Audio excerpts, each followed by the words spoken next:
আল্লাহ তাআলা প্রতি 100 বছরে একজন মুজাদ্দিদ পাঠায়।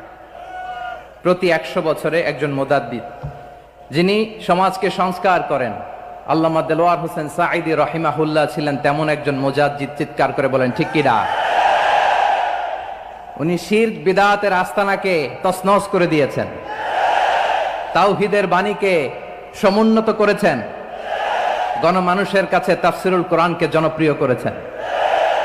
আজীবন আজীবন তিনি ইসলামকে বিজয়ী শক্তি হিসেবে দেখার স্বপ্ন দেখতেন। এত প্রাঞ্জল ভাষা, এত চমৎকার আধুনিক প্রেজেন্টেশন, গণমানুষের কাছে কোরআনের তাফসিরকে এভাবে জনপ্রিয় করে তোলার মতো ব্যক্তিত্ব আল্লামা সাঈদী ছাড়া দ্বিতীয় কেউ এই বাংলার ভূখণ্ডে নাই।